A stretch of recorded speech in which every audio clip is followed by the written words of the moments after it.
Oh, yes, this is Christian Thwaites of Brown Janikowski. I'm sorry, I was waiting for the start signal and I missed it, so I apologize for that. Welcome everybody to our market update webinar. Trying to answer the question about stocks saying the economy is turning, and are they correct after we've seen this very rapid recovery from a very oversold position in stocks just a few weeks ago. And I'm joined here today by my colleagues, Karen O'Neill, Debbie Shog, and Rita Lee, and we'll be here to take questions. The format for the questions, and if I get this wrong, please text me, Caroline, is that there should be a place for you to write in your questions and comments, and we'll be able to see those, and then we'll be able to answer those. And hopefully we'll have plenty of time to do those if we don't cover them during the presentation. I'd just like to start out with a difficult subject, and that is that, of course, the civil unrest, as it's euphemistically called, over the last few weeks has been something which has affected us all. I think looking at the images and videos of people on the streets and realizing just how big this movement has become is shocking, in that we often think of America as equal opportunity when clearly it isn't, and there are large parts of our society which have been marginalized and disenfranchised. And we all know the statistics on inequality in the country, and I think some of this is a manifestation of that, of course, as well as the most immediate reaction to the case of George Floyd. I don't have an answer. I wish I did. I'm struggling with the events, as I suspect everybody on this call is. I do know that as long as we have the kind of inequality that we do have, we're never going to get the best out of America. And we have a very good deal with America. We have a very good enterprising capitalist system that has done very well for very, very many people, but it's also left some people out. And I think we're seeing some of the reaction to that. And I think all of us in our communities and our leadership would like to do something and looking to do the right thing. But as I said, I don't really have an answer for it, other than I wanted to use that as a forward to explain some of the events that we're seeing unfold between us, in front of us. With that, please could we go to the first slide, Debbie? And we'll go from the beautiful view of the Golden Gate Bridge to kind of where we are in June 2020. So these are the kind of biggest points. I think we've seen an absolutely unparalleled decline in the real economy and labor participation and output. And you've heard many times that this is unlike any other recession. It truly is, because nearly every other recession has some sort of bubble in it, whether it's the obvious one of real estate and over-leveraged households in 2008, 2009, as well as extremely over-leveraged and bad-performing banks, or in 1999 with the dot-com boom.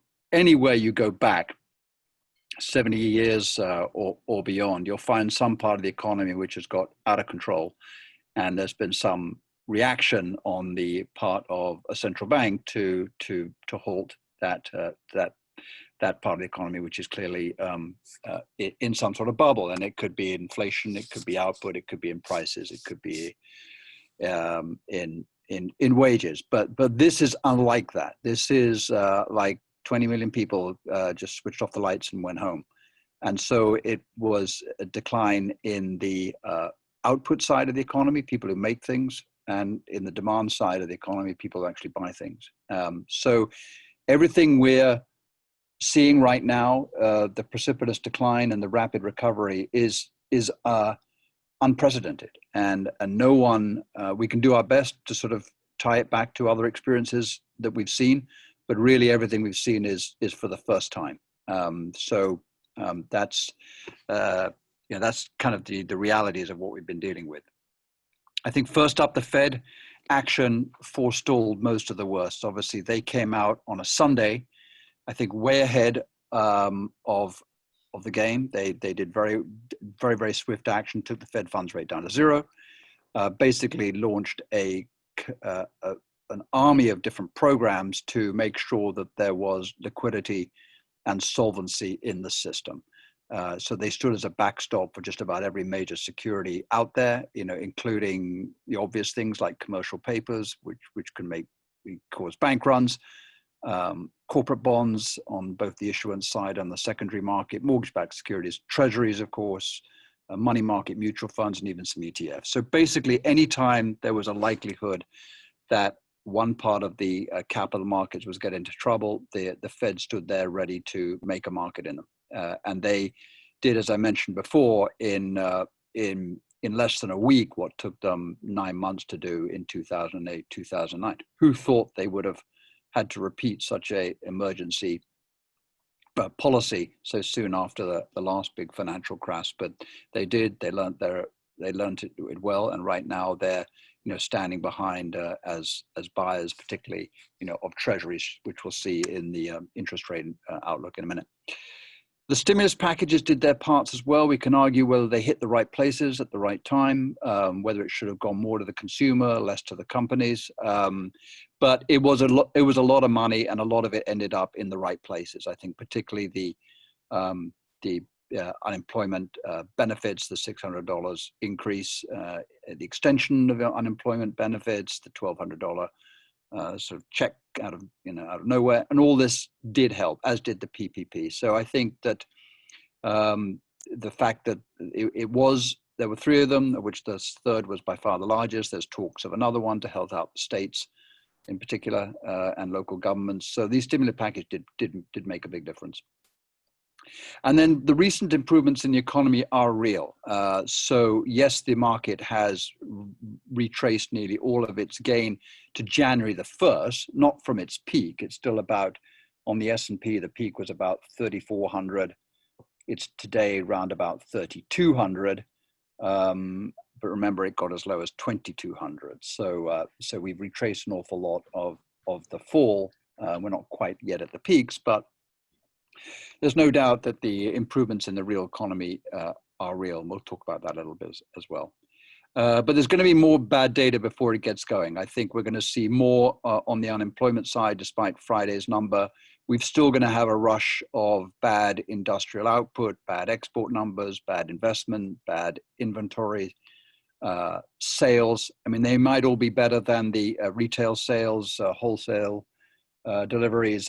All these touch points of the real economy, there's likely to continuing bad data. It might be slightly better than what looks like the trough in late April, May, but I wouldn't count on it. So we'll still see more of that.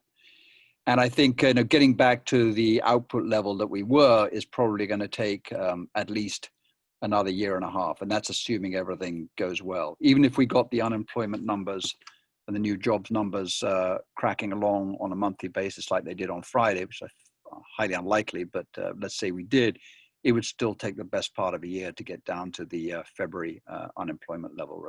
So it's going to be a long haul. Anyone who expects this to snap back and we'll all be sort of back in clover by the fall is just deluding themselves. But it's at least on the right trajectory. I don't think unemployment will fall below 10% this year. The number we got on Friday was 13.6. It was an improvement on the month before, but as you see, I think it's an enormous task to get that number much below 10% during this year. There's just still too much uncertainty. And I think the recovery in the risk assets, so really we're talking about the S&P 500, the kind of big daddy of all the stock markets, the biggest and meanest and baddest. Other risk assets haven't recovered quite as well. High yield has, some corporate bonds have done well. Some are just getting back into their stride. But I think the recovery in the risk assets is justified. Most of it, not all of it, but most of it. I think things should settle down for a while, and we'll see a rotation into other risk assets, such as small company, mid cap, and international, from the first recovery that we saw in the S&P 500. Okay, can we go to the next slide, please? So who remembers this? These are all headlines taken from the week of March the 23rd, and the someone in the bottom right got it right. It's actually excused, but it's covered up. But that official with the spaced out hospital beds actually talked about 100,000 virus deaths, with back in March would have considered just alarmist. But so that's where we were. You can get all the headlines. This is the Financial Times. It's not prone to exaggeration, but we really didn't know what we were dealing with. We had the interventions from the central banks. The fear grips global markets. Yep, I can certainly attest to that. There were people who just had no idea what to do or how to do it. The Fed action really it helped a little bit, but initially it was, well, that's not enough. We don't know the extent or the size of what we're dealing with. So that's just March the 23rd. Let's keep going. And since then, I'm afraid we're going to show you some bad economic data. So this is the weekly jobs claims numbers. Normally, you don't really look at weekly job claims. These are just people who, for one reason or another, have lost their job. You're entitled to claim for unemployment if you lost your job, not if you quit, but if you lost your job. And basically, it's been ticking along at about 220 to 230,000 for many years. That's the bottom left-hand side. If we drew this to scale, this chart would look more almost ridiculous, because I've had to put it on a log scale, because when the first big claims number at 6 million is, whatever it is, 20 times bigger than the 220,000 number in the bottom left-hand corner. But there you go. You can see it even with the log scale that we got there up at 6 million. And it's been gradually trending downwards. The black numbers on top of the blue bars, you can see last week we're at about 1.8 million. And then the other number is the 3-week moving average, just so that we can see that going down as well. But these are, very big numbers. And just for the record, the largest record weekly jobs claim ever was actually roughly about the same. One was in 2009, one was in 1982. And they're about 800,000. So this just, scorched right through the past record by a factor of 7 or 8. So that, we're really dealing with big numbers. Claims are the most, people file for a claim. We know that. It's not a number which is due to revision. There are some states which report on different bases, which can make the week-to-week numbers slightly odd. But basically, this is a good number. This is a real number. And there's some talk that some claims are bogus, and that people earn more on unemployment than they do on job. And that's absolute rubbish. If you are entitled for a claim, you're usually going to get a claim. It's very unlikely that it's going to be turned down. So these are you add these numbers together, and you've got about 42 million people who have had a job and now went to their unemployment benefits offices and said, I don't have a job, and then they will get some level of benefits from that. So those are scary numbers. That's what we were dealing with at the beginning, because all the other historical data, all the other data was way in arrears. We were having to deal with them as much real-time data as we could get, and the weekly jobs claims was one of the best ones. Okay, the next slide.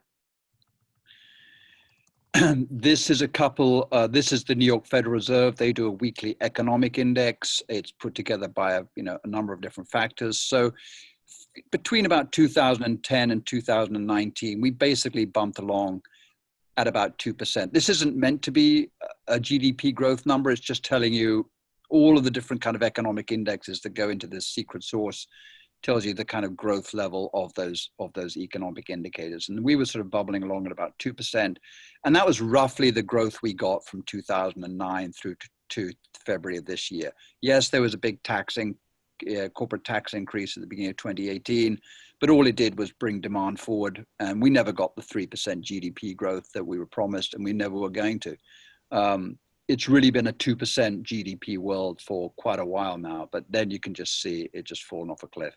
If you kind of, squint your eyes, you can also see that down at the bottom, we've got a little bit of an up and a down. So that's just some of the data struggling with, what's real in terms of recovery and what's not. But anyway, the numbers way down, as you can see, and a lot of these graphs these days look like this. Thank you. The next one.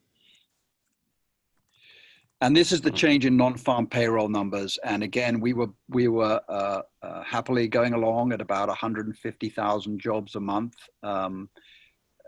Sometimes they were lower than that, sometimes a little bit higher than that. Could be seasonal, could be some tax issues. But then in March, we saw the, again, this is a log scale. So it went to like 800,000 and then it went to 22 million.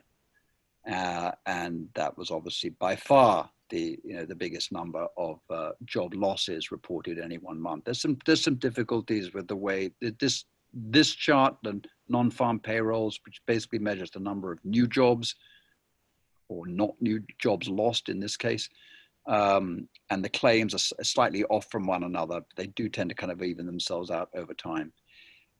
We saw that black line is important. That's the underemployment rate, not the unemployment rate. The unemployment rate is 13%. Everyone, knows that number. But I think it's more important, or as important, to look at the underemployment rate, which is the sum of unemployment plus people who would like to work more than they possibly can. So if you've got someone who does housework at a hotel for 4 hours, Monday through Friday, and is capable of working more and wants to do more, but can't find the job, doesn't have the skills, can't get to work, that would count in as the underemployment rate. And that number is pretty high. And you can see it at 21%. And that's much better indication of how much demand we've lost. Then on Friday, we got the $2.5 million, talk about that, 2.5 million new jobs. So again, forgive the log charts, that looks much bigger than the downward one, but basically that 22 million is the shocker, and the 2.5 million was a surprise. We'll see if it holds through for June. And of course, the PPP program and some of these supplemental unemployment benefits expire at the end of July. So unless they're extended, that number is probably going to go up. Okay, next. And then this is the GDP numbers. Now, in the first quarter, we really only had a month of COVID, even less, but it was enough to knock the GDP growth rate. This is annualized growth rate, so it's quarter to quarter, but then times 4 to make it annualized, was down 5%. We hadn't had a negative quarter in quite a while, and what negative quarter we did have was extremely small. So then it roared down to -5. The Atlanta Fed and the New York Fed, but I prefer to use the Atlanta one, also put out a GDP Now forecast. So they take a bunch of different data and throw it into a model. It's actually pretty accurate. You can look it up. Just type in Atlanta Fed GDP Now if you want to track it. It's kind of interesting site. But anyway, they've got it coming in at 53%. Now, -53% for this quarter that we're currently in. Now, just so that we know what we're dealing with, it doesn't mean that the economy is going to go from $22 trillion to $12 trillion. What it means is that the quarter to quarter downward growth rate will be about 12%. And then they've annualized it. So if you have a 12% fall in one quarter and then you annualize it, that's how you get to the 53. So we're going to see, a very big number and it's bad. I'm just saying that it doesn't quite mean that the U.S. economy is going to halve in size, because if it did, we would be there would be all hell to pay. But anyway, but it's a bad number, and you can see that that's what the Atlanta Fed is forecasting. We won't get the first number till the end of July. Obviously, the quarter doesn't end for another 3 weeks, and then usually we get the first rough estimate around about the end of the following month. So look for July for these numbers to start showing these up. But the stock market investors are way ahead of this, and so in some ways, when we get the numbers, they probably won't be much of a surprise. Okay, next. This, I think, is important because in light of what we saw on Friday with the 2 million numbers, 2 million new jobs, this is really what we got to focus on. Bottom line, we know that 43 million people filed for claims. So that means 43 million people had a job and they don't have a job. And we also know we have about 21 million people unemployed. So what happened to the difference between the two? Well, I think what's happened is some people have taken themselves out of the labor force. So that blue line says that the number of people who participated in the labor force was round about 60%,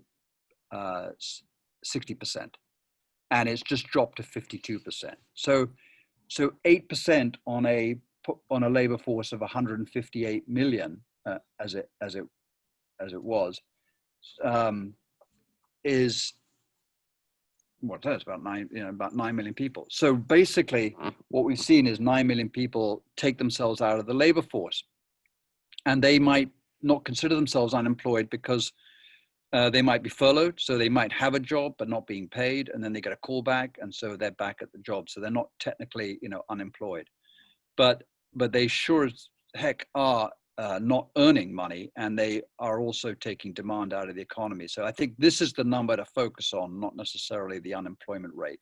And if you kind of add all this together, you've got around 36 million people who used to work and wanted to work and now are not working and can't work. So that's really the size of the slip. Now, if you take 36 million people out of a labor force of 158, as it was, now down to 137, you're going to get a big drop in demand, for everything: retail, sales, travel, you name it. There's just, roughly that number of people who don't earn a wage anymore. So that's what we're dealing with, and this is what we've got to try and fix, obviously, with the various different programs and the reopenings and getting people back to work. So, yeah, the numbers on Friday were good. I think they were slightly overstated, but this is where the action really happens. And this participation rate is, well, I've taken it back 30 years, but if you took it back, probably another 70 years, and it would still be at an all-time low. Okay, next. But I did say that the economy is recovering, and the trouble is this is moving so fast that the real economic data, the stuff that the Bureau of Labor Services gets, the Census Bureau gets, the different, the energy departments, all these economic statistician places, they tend to do with a bit of a lag. I mean, they get them faster than any other economic bureaucracy in the world, but they still get them with a bit of a lag. So what we've been looking at is the high frequency stuff. Normally you don't bother with this stuff because you don't really care how many people go through TSA on a normal day. But when we're trying to ascertain what the economy is doing in real time, we kind of get to this high frequency data. So here's a couple of them. Top left-hand side, TSA checkpoints. So a year ago, there was about 2.5 million people a day going through the indignities of taking off their shoes and socks and belts and having their water glasses taken away from them.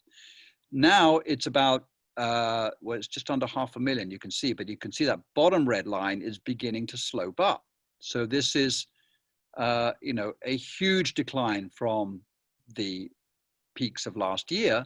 There's no doubt that this is not an industry which is about to bounce back with a high degree of health at any time soon, but it's beginning to come off the lows. And the reason it's kind of zigzagged is because more people travel on certain days of the week. That's all that is. So, but you can gradually see that that's going up on the left-hand side. Below that, this is OpenTable, the restaurant booking guys, and obviously they went from just dropped to zero.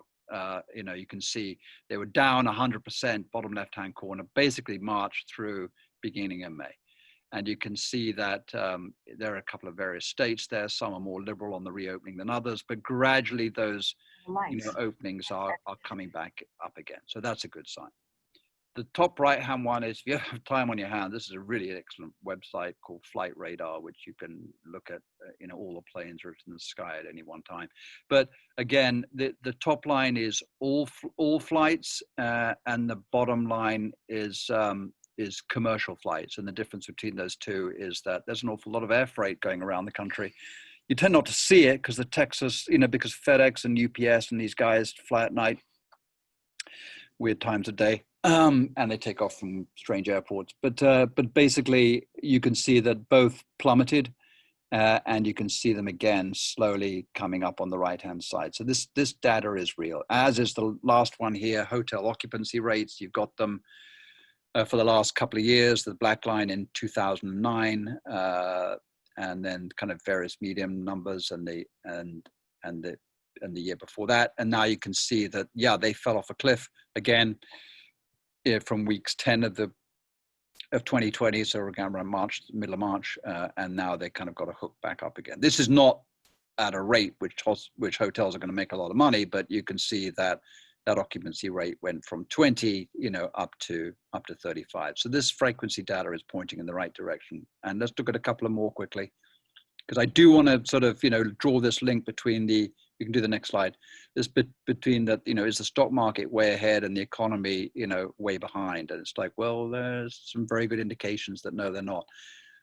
This is another interesting website. We don't usually look at things like this, but this is Apple. If you just type in Apple Mobility, you can actually type in your own zip code and state and town, just see who's on the move. And what this shows is that inquiries for people who are doing travel, you can look it up by walking or public transport. You won't see much on public transport. This is driving. So this is, how many people went in and said, how do I get from point A to point B driving? And it fell 80% in the States, Germany, Italy, United Kingdom, all big lockdown countries, some more than others, especially with the United States, was very varied. But slowly they're getting back up and more people are traveling. It's also showing up in gasoline sales. So, people are on the move. And then next slide.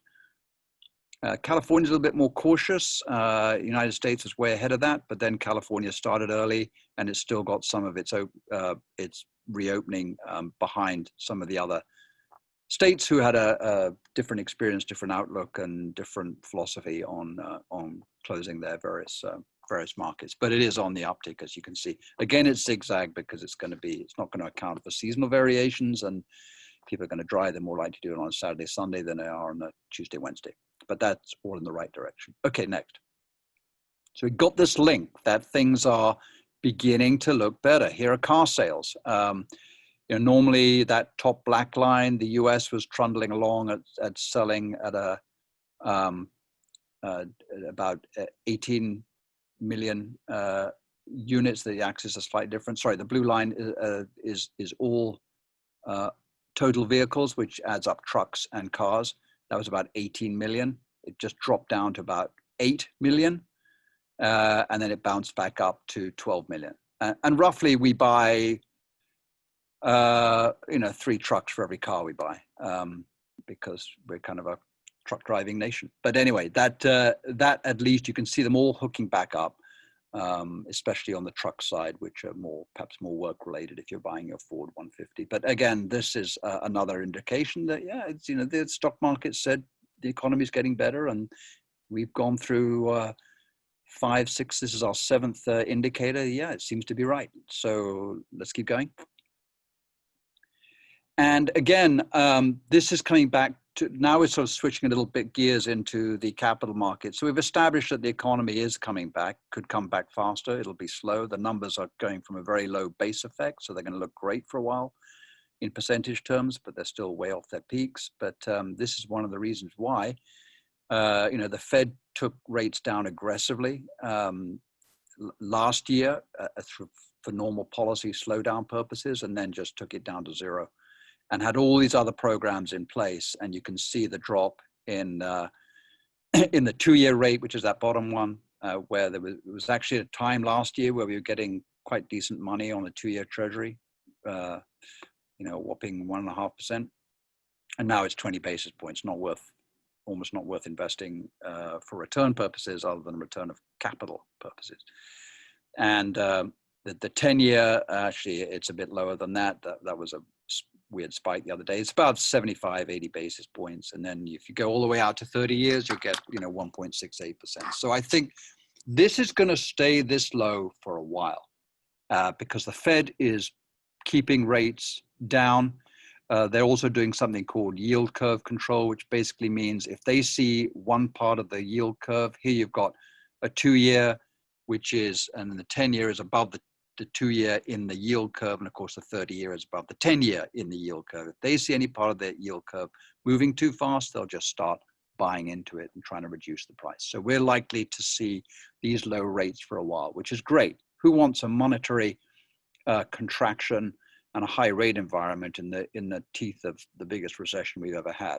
And thank God that the Fed is sort of on its own policy here and stands ready to make to be as accommodative for as long as it takes and as much as it takes. So yeah, hats off to Powell and team. Okay, next.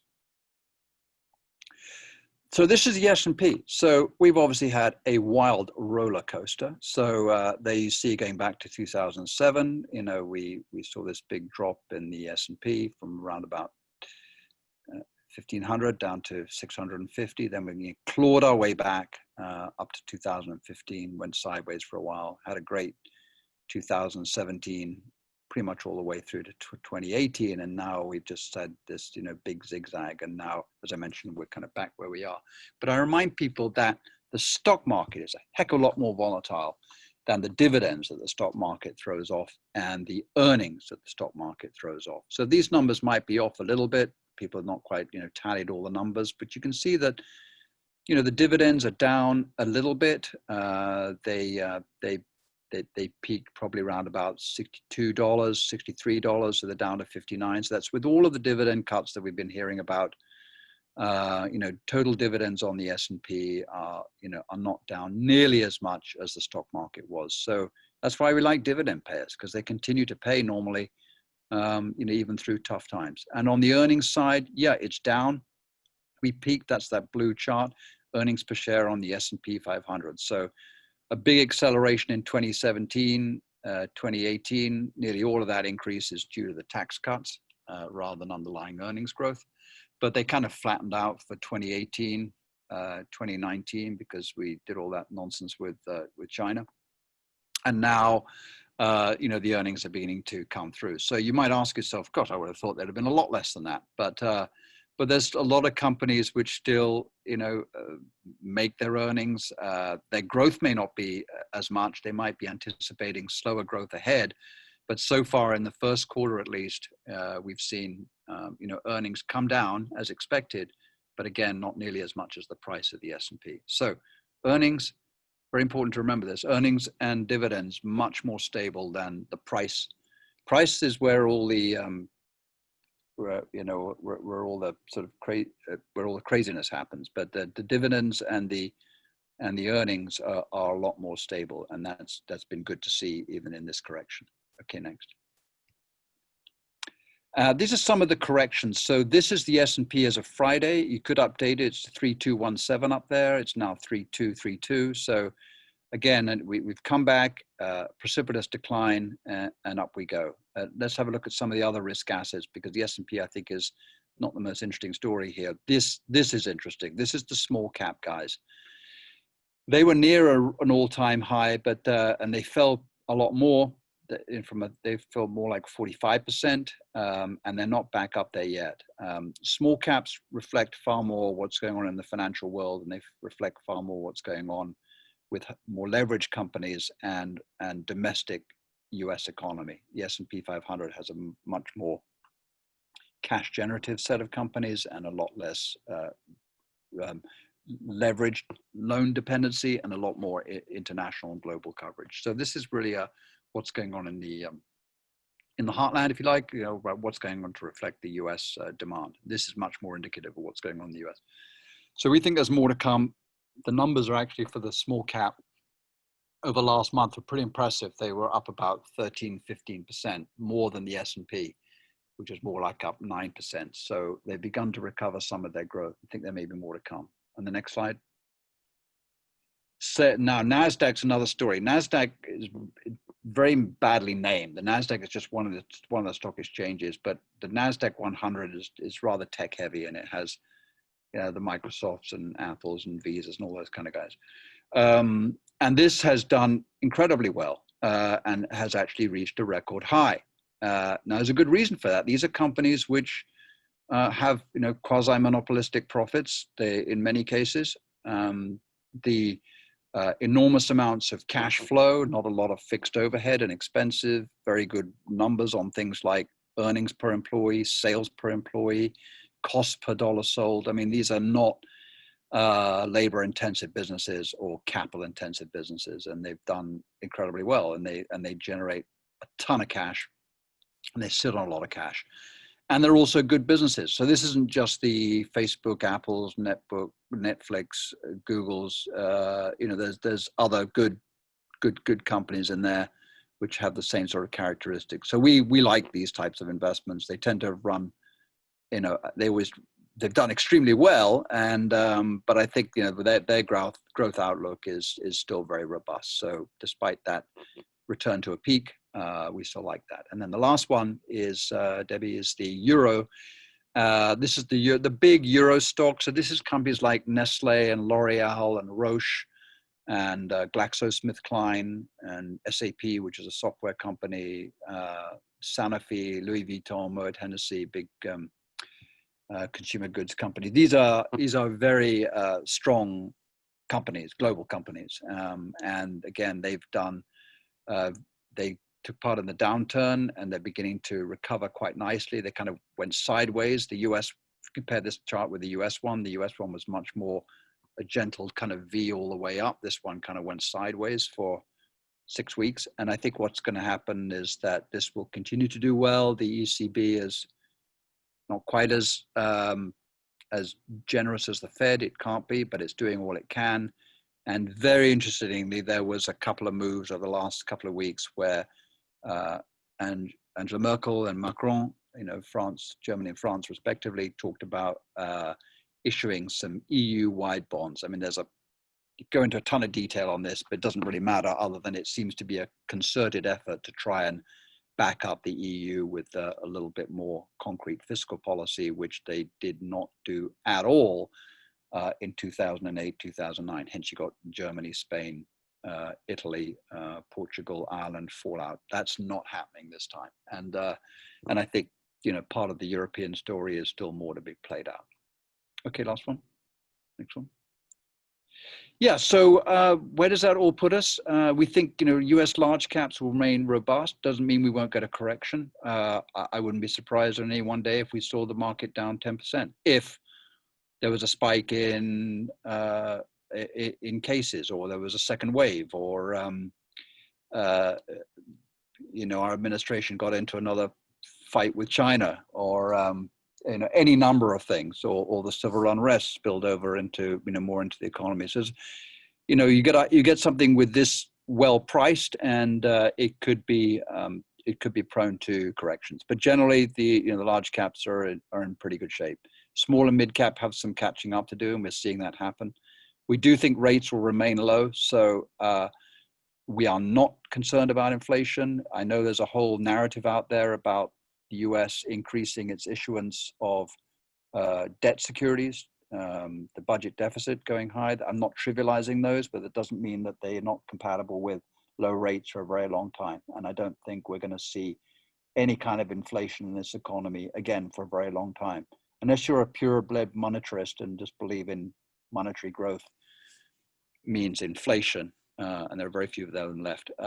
It's very difficult for me to see a consumer going out in this type of environment and pushing up prices on everyday goods because they're feeling confident about their job, their pay increases, and their future. That just does not seem likely in this environment. So rates will remain low. International stocks are beginning to come into recovery. We've talked about Europe a little bit. It's also true in Japan, although they're slightly more wired into the whole Chinese economy, which has a different set of concerns and stories, which we don't have time to go into yet, but we've written about it on the blog.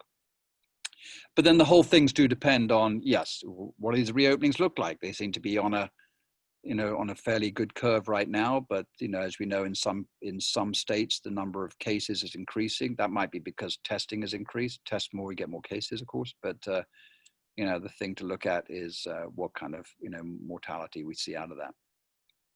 We can't see any kind of big slippage on that. Get a vaccine, then things go back much more quickly.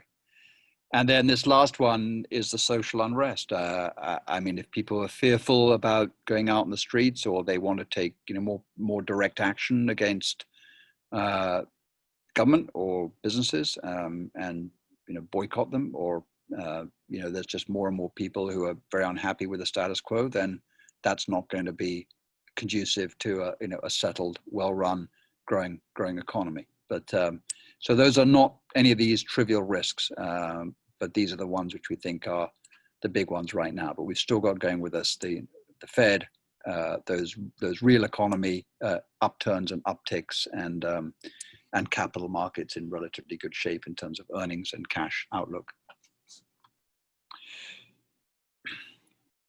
That's the end of the prepared remarks. Rita and I are here to just take any questions, or if there's anything that I think there should be a panel to ask questions. Carolyn, I don't know if you could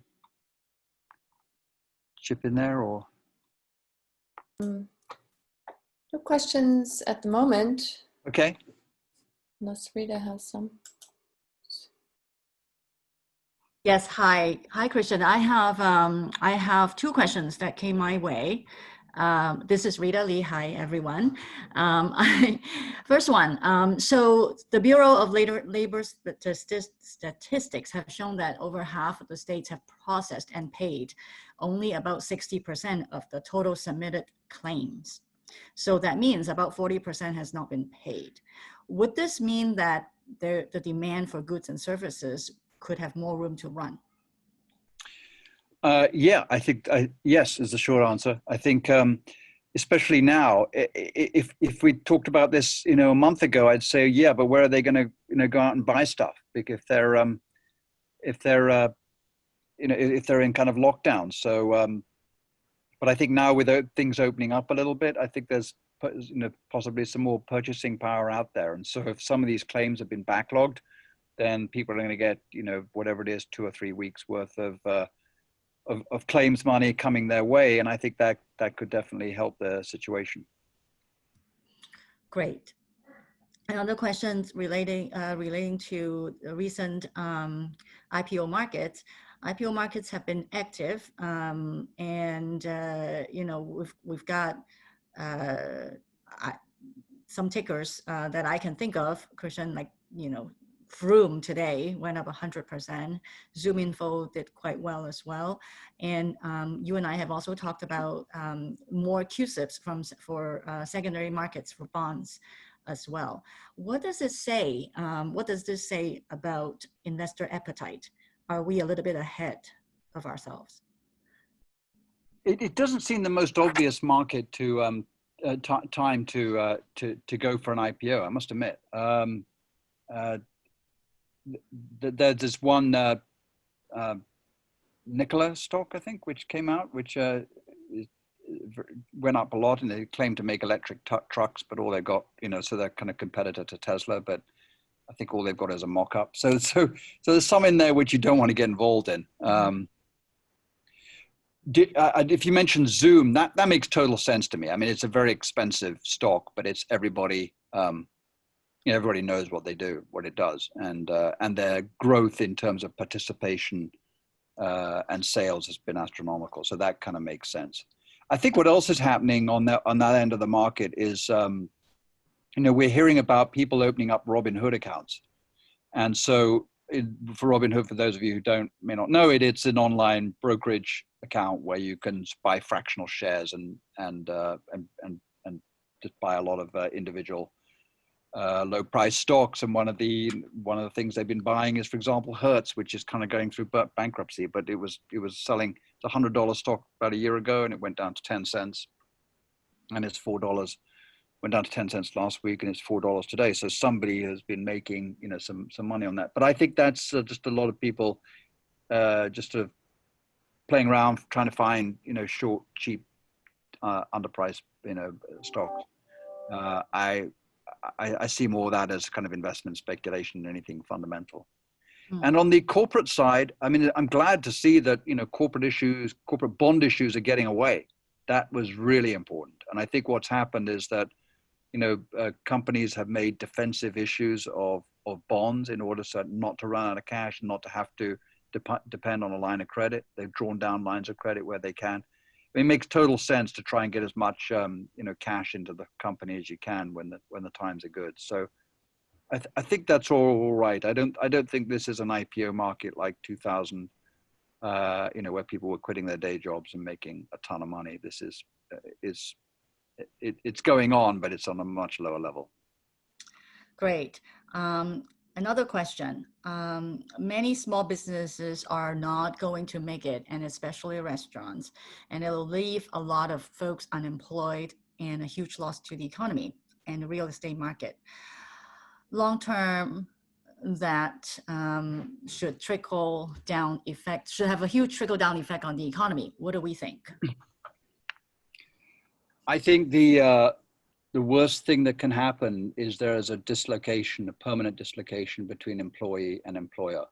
So that can happen in two ways. The employer goes under, bust, and has no more jobs to offer. So I know the person who asked this question knows this industry way better than I ever will. But there's a restaurant up near us in Nevada called Wild Fox, which just closed down, and who knows what's going to happen. It's a purpose building, so I can't imagine what else it could be used for. But unless somebody takes it on, you can imagine those people are going to have to find some other employment. Now, some might find it, some might move to find it, and some might be, disappear into that long-term unemployed, and that is a problem. Long-term unemployment, even before this crash, was a real problem. The number of people unemployed for 27 weeks and over was 3 million out of unemployment of 5 million. So if we kind of get those ratios where 60% of the unemployed people are unemployed for long term, that's the trickle down effect on that is, again, more disenfranchisement, more marginal players, people who are not vested in the upturn in the economy, and that'd be a real problem. I think some of these restaurants, one hopes will come back in a different guise. I don't know, because I think a lot of people, maybe habits are going to change, and eating habits and so on, which will make that industry look very different. But yeah, this is the thing to worry about. You'll get a spike back in employment for sure. You'll get people who are called back, they're ready to go. The employers can see the demand, and they can, and they've still got contacts with their ex-employees. But the ones which are lost permanently or for a long time, are a real concern. Yeah.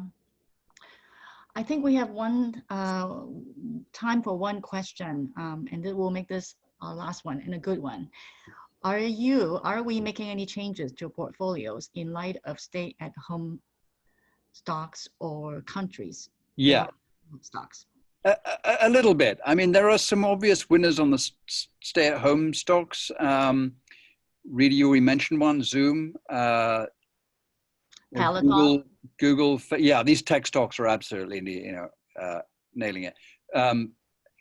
Something like Facebook getting a lot, what they call engagement time, which means, people are arguing even more vehemently than they do on a normal basis. But I don't know if they're buying anything more, or if Facebook can therefore, tweak up their ad rates. But yeah, there is some of that. I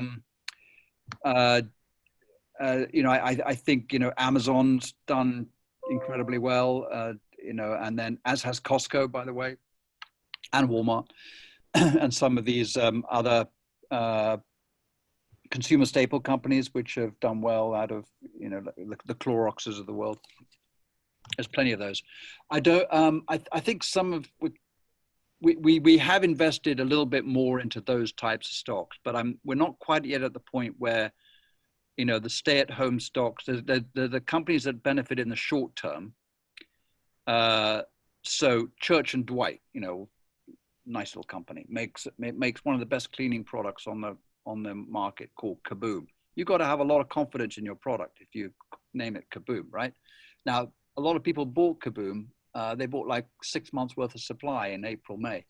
So that's a short-term hit. I don't think it's a stay-at-home stock though. I think it's just, it did well. It will continue to do well, but it's not going to have 10% month-on-month annual growth. So we're buying some, but you've got to distinguish between what's changing permanently and what is a short-term bounce. Great. Thank you. Carolyn, I think it's probably time to wrap up. We're way past half an hour. I can read the disclosure, which I know people, they love this part. Okay.